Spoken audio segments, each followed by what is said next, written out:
Salut à tous, j'espère que vous vous portez bien. Mon nom est Ulrich Kousembe, membre de l'US Army Reserve en tant que 68 Delta. Merci à tous ceux qui partagent nos vidéos. Merci à tous ceux qui like et qui postent des choses en commentaire. Donc, l'équipe et moi, nous sommes vraiment très contents de ce que la communauté offre. Donc, nous vous remercions vraiment pour tout cela. Aujourd'hui, nous allons faire une simple courte vidéo où je viens juste de recevoir un email de l'école. Cet email-là qui m'a inspiré de pouvoir faire cette vidéo, bien sûr.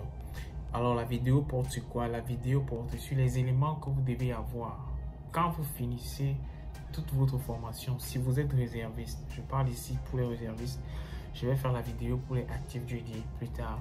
Je parle ici des réservistes. Si vous êtes réserviste et vous avez fini toute votre formation, vous rentrez chez vous, bien sûr, et que vous cherchez soit le travail ou bien que vous avez laissé votre travail ou encore que vous voulez bien sûr aller à l'école. Voici les étapes que vous devez suivre.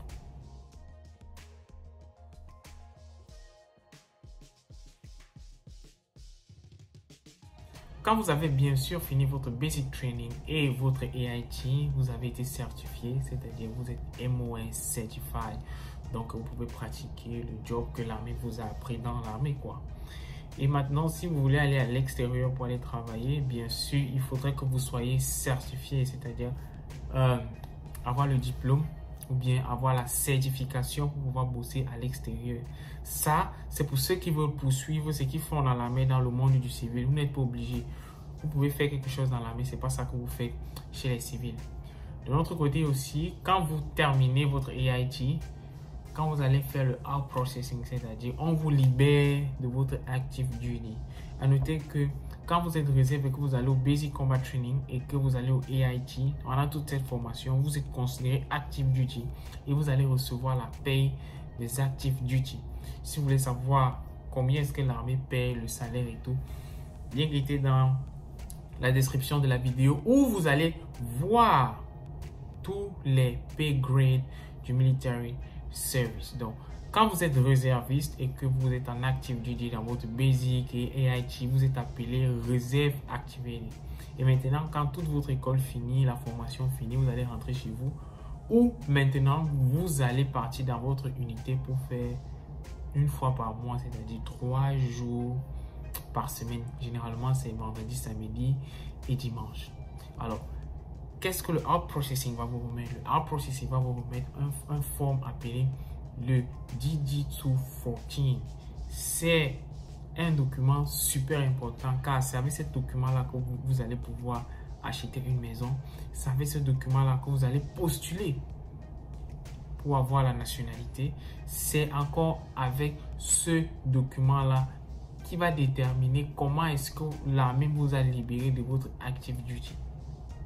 Est-ce que l'armée vous a bien libéré ou bien vous avez fait des bêtises? Tout est écrit dans ce document. Il faut absolument garder ce document-là, le DD-214. Pourquoi? Parce que quand vous allez aller vous inscrire à l'école, si vous êtes réserviste bien sûr, quand vous allez aller vous inscrire à l'école, l'école va vous demander ce DD-214. Pourquoi est-ce qu'il demande ce DD-214? Pour que quand il faudra avoir les bénéfices liés au service militaire à l'école, on se basera sur ce DD-214 pour faire toutes les certifications nécessaires pour que, quand vous allez aller à l'école, l'armée va payer, vous allez soumettre votre DD-214. Alors, aussi, une fois déjà choisi le college ou bien l'université que vous allez partir, vous devez appliquer pour le Financial Aid. Financial Aid, encore appelé FAFSA. Nous allons bien sûr faire une vidéo sur comment appliquer pour le Financial Aid. Bien sûr, nous allons faire une vidéo bien détaillée sur comment est-ce qu'il faut appliquer pour le Financial Aid. Vous devez appliquer d'abord pour le Financial Aid. Ensuite, si vous voulez, vous appliquez pour ce qu'on appelle le Tuition Assistance. Ou encore, vous pouvez appliquer pour ce qu'on appelle le Chapter 1606. Ça a plusieurs noms en fait. Vous devez vous diriger non pas vers l'admission générale pour les étudiants qui sont civils, mais quand vous êtes réserviste et que vous voulez aller full-time, vous devez vous rediriger vers le VA-MAS, c'est-à-dire Veteran Affairs. C'est eux qui vont gérer tout votre dossier. Donc, quand vous allez vous diriger déjà vers le Veteran Affairs, ils vont vous demander un certain nombre de documents. Et à noter aussi que quand vous êtes réserviste et que c'est votre première fois d'aller à l'école aux États-Unis, vous n'allez pas passer le test d'entrée que les autres passent pour pouvoir entrer au collège ou bien à l'université et tout le reste. Vous ne faites pas ça. Pourquoi est-ce que vous ne faites pas ça? Parce que vous avez déjà commencé l'école. Donc, quand vous allez partir au collège, vous n'êtes pas ce qu'on appelle un freshman year. Vous allez appliquer en tant que transfer. Pourquoi? Parce que quand vous partez à l'école militaire, le college, le military college, vous avez déjà des relevés de notes et des credit college. Parce que quand on dit freshman year, c'est celui qui n'est jamais allé au college. Et vous allez juste transférer tout ce que vous avez fait dans l'armée à l'école. Ils vont pouvoir tirer tous les différents crédits dont ils ont besoin pour votre degree plan.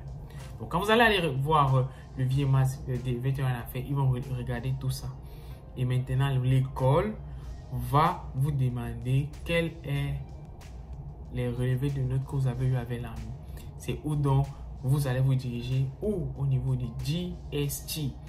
GST, c'est encore le Joint Transcripts. C'est dans ce Joint Transcript-là qu'il y aura toutes vos notes et vos crédits que l'armée vous a donné en fonction de votre MOS. Il y a des MOS qui ont beaucoup de crédits, il y a des MOS qui ont très peu de crédits. Et à noter que plus votre MOS est long et plus votre MOS va vous donner beaucoup plus de crédits au college. Vous pouvez sauter certaines classes et partir au niveau supérieur. Donc, le college, généralement, c'est 2 ans. Mais si vous faites une formation qui est pratiquement la même chose que vous avez fait dans le military service et qui reconnaissent vos différents crédits, au lieu peut-être de faire 2 ans, vous pouvez même faire juste 2 semestres ou bien 1 an au collège et vous pouvez transférer directement à l'université, bien sûr. Une fois déjà que vous avez déjà pu faire tout cela, vous continuez à donner vos informations au niveau de VA. Qu'est-ce que le VA va faire? Le VA va vous demander d'appliquer pour ce qu'on appelle le Chapter 1606, si vous voulez. C'est quoi le Chapter 1606? C'est qu'on vous accorde $382 d'argent de poche quand vous partez en tant que full-time. Si vous êtes part-time, vous n'avez pas droit à cet argent-là. Ça, c'est hormis le Financial Aid et ça, c'est hormis le Tuition Assistant. L'erreur que vous ne deviez pas faire, c'est que vous vous appliquez pour le Chapter 1606 et appliquez encore pour le Tuition Assistant at the same time. Vous devez utiliser un seul bénéfice de l'armée. Soit vous utilisez le Tuition Assistant et soit vous utilisez le Chapter 1606 ou encore le Post-Montgomery GI Bill. Tout ça, nous allons parler dans une autre vidéo. Donc, vous n'utilisez qu'un seul bénéfice. Si vous voyez qu'un bénéfice ne vous satisfait pas trop, vous pouvez simplement appliquer pour l'autre et vous allez toujours l'avoir parce que vous êtes déjà qualifié pour avoir tout ça. Donc, on met juste plusieurs bénéfices pour pouvoir élargir le champ d'action, pour pouvoir aider chaque soldat à atteindre ses goals académiques. Donc, une fois que le VA a déjà validé tout, ils vont maintenant vous demander qu'est-ce que vous voulez faire. Et quand vous donnez ce que vous voulez faire, bien sûr, ils vont taper dans le système et voir le programme dans l'école que vous avez appliqué. Parce que vous ne voyez que le VA ou appliquer le Financial Aid quand vous avez déjà choisi le collège où vous voulez, ou bien sûr, vous voulez y aller. Donc, toutes ces étapes-là sont bien échelonnées et quand vous avez terminé tout, vous recevez l'argent de l'État d'abord, qui est le Financial Aid. Généralement, quand vous êtes au collège, ça couvre toutes vos études. Il reste encore l'argent qu'on vous donne en main.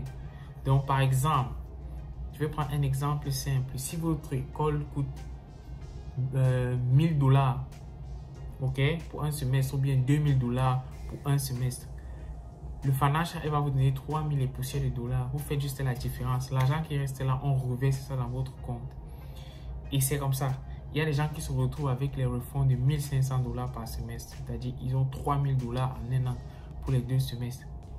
parce que le financial aid vous accorde 6 000 et poussières de dollars et généralement ça couvre tout et l'argent reste encore. Cet argent-là, généralement, c'est que pour que vous puissiez bien sûr acheter les livres et tout le reste.